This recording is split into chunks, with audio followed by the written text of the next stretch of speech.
सरबन में हाजिर है। आज जिस टॉपिक पे मैं व्लॉगिंग करने जा रहा हूँ वो है अमेरिकन ड्राइविंग लाइसेंस, कि अमेरिका में रहकर आप किस तरह ड्राइविंग लाइसेंस ले सकते हैं। और ये वीडियो जो मैं बनाने जा रहा हूँ उन लोगों के लिए जो अमेरिका शिफ्ट होना चाह रहे हैं और जो ऑलरेडी अमेरिका आ चुके हैं और वो ड्राइविंग लाइसेंस के लिए अप्लाई करना चाहते हैं। तो कुछ अहम बातें मैं आपके साथ शेयर करना चाहता हूँ, कुछ प्रॉब्लम्स जो मैंने स्टार्ट में फेस की यहाँ आने के बाद, तो उनको भी मैं बताना चाहता हूँ और आपको ये डिटेल भी बताता जाऊँ कि जी कौन कौन सी चीज़ें इंपॉर्टेंस रखती है आपके ड्राइविंग लाइसेंस को हासिल करने में। तो जब मैं अमेरिका शिफ्ट हुआ तो सबसे पहले जो चीज़ थी, मुझे वर्क परमिट लेना था। मैंने वर्क परमिट ले लिया, उसके बाद मैंने जॉब के लिए अप्लाई करना स्टार्ट कर दिया। तो मुझे हर जॉब में एक क्वेश्चन ज़रूर पूछा जाता था कि आपके पास ड्राइविंग लाइसेंस होता है, उनको जॉब में प्रेफरेंस दी जाती है, क्योंकि ड्राइविंग एक इम्पॉर्टेंट चीज़ है कि अगर आपको ड्राइविंग आती है तो आप इजीली ऑफिस जा सकते हो, आप किसी पे रिलाई नहीं करते और आपका जो वर्क है वो इस हवाले से डिस्टर्ब नहीं होता।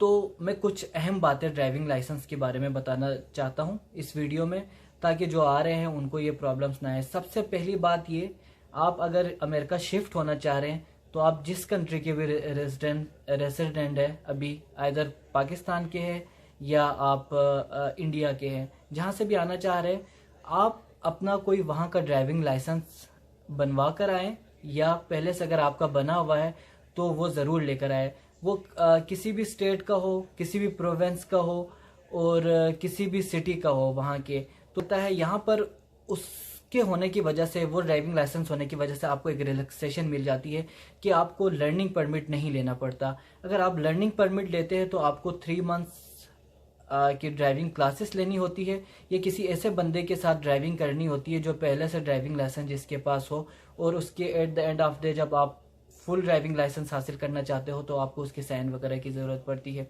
तो अगर आपके पास पहले से लाइसेंस है तो आप जब भी यहाँ पे यूएस शिफ्ट हो जाते हो तो आपको जस्ट एक रिटर्न एग्ज़ाम देना पड़ेगा।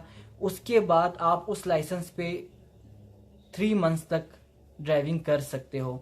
3 मंथ्स के बाद आते हैं तो प्रोसीजर इस तरह है कि एक वेबसाइट है इनकी DMV के नाम से, department of Motors and vehicle. तो ये वेबसाइट है, यहाँ पर आप जाकर ऑनलाइन अप्लाई कर सकते हैं।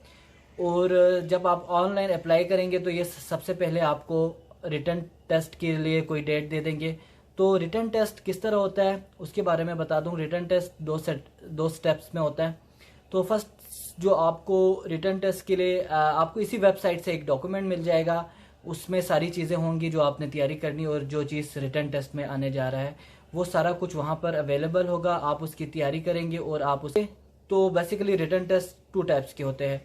तो 2 डिफरेंट पार्ट्स में होता है। पहला जो पार्ट होता है वो 10 मार्क्स का होता है। वो 10 के 10 मार्क्स आपको पूरे लेने हैं। 100% पासिंग मार्क्स है। अगर आप 99% भी लेते हो तो आप फेल हो जाओगे उस पार्ट में। जो सेकेंड पोर्शन होता है वो 80% का होता है। 80% में से 80% पासिंग मार्क्स होता है, सॉरी। तो अगर आप उसमें टोटल क्वेश्चंस आते हैं 30 और उसमें से एटलीस्ट 22 आपने करेक्ट करनी। बात वहीं पर ही आपको रोड टेस्ट की वहीं पर ही आप रोड टेस्ट का अपॉइंटमेंट ले सकते हो विद इन 3 मंथ्स या 3 मंथ्स के बाद। मैं पहले ही बता चुका कि अगर आप वहां से लाइसेंस ले आते हो तो आप उस लाइसेंस पे इस रिटर्न टेस्ट के बाद 3 मंथ्स ड्राइविंग कर सकते हो। बिसाइड दिस कि अगर आप वहां से ड्राइविंग लाइसेंस कोई भी ले आते हो तो इसका आपको सबसे बड़ा फ़ायदा ये होगा कि अगर आपको अपॉइंटमेंट मिलती है नेक्स्ट डे की ही ड्राइविंग रोड टेस्ट की, तो आप नेक्स्ट डे ही रोड टेस्ट दे सकते हो। कि उसमें कोई वो नहीं है कि जी आपको कोई रिक्वायरमेंट नहीं है कि जी 3 मंथ्स आपने लर्निंग पे रहना है, अच्छा ड्राइविंग स्कूल ज्वाइन करना है या किसी से सीखना है, तो उसमें कोई भी रिक्वायरमेंट नहीं है। तो इसीलिए मैं सजेस्ट करता हूँ कोई भी आ रहा हो या कोई वहाँ से आना चाह रहा हो तो वो वहाँ से अपना ड्राइविंग लाइसेंस बनवा कर आए। या अगर रोड टेस्ट जो होता है उसमें बेसिकली आपका एक तरह से ड्राइविंग स्किल टेस्ट होता है।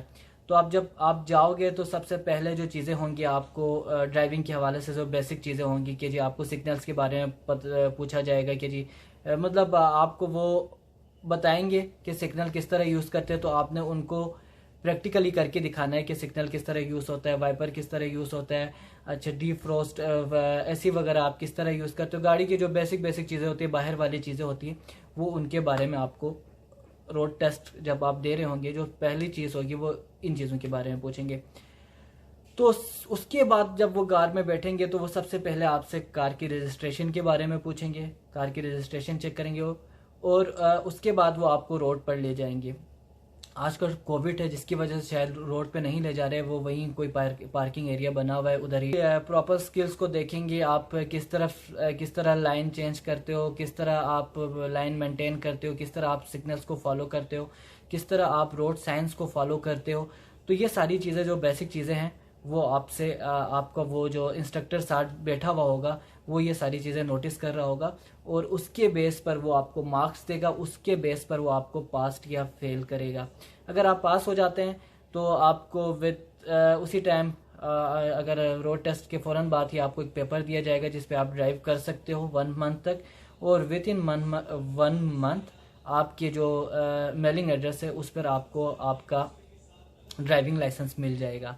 और ड्राइविंग लाइसेंस मिलने के बाद आप किसी भी स्टेट्स में अमेरिका के आप ड्राइव कर सकते हो। तो हर स्टेट के अपने लॉ होते हैं, तो वर्जीनिया का जो इंस्पेक्शन स्टेटस है वो डिफरेंट है, यहाँ पे रिक्वायर्ड है, यहाँ पे मस्ट है, आपको हर साल इंस्पेक्शन करानी है कार की। तो वो डिफरेंट स्टेट्स के डिफरेंट इस हवाले से हैं, तो वो मैं किसी और व्लॉग में डिस्कस करूँगा इंस्पेक्शन के बारे में और रजिस्ट्रेशन के बारे में। तो आई होप कि आपको ये व्लॉग अच्छा लगा होगा। अगर आपको ये व्लॉग अच्छा लगा है तो प्लीज़ मेरे चैनल को लाइक शेयर एंड सब्सक्राइब कीजिएगा। Thank you for watching.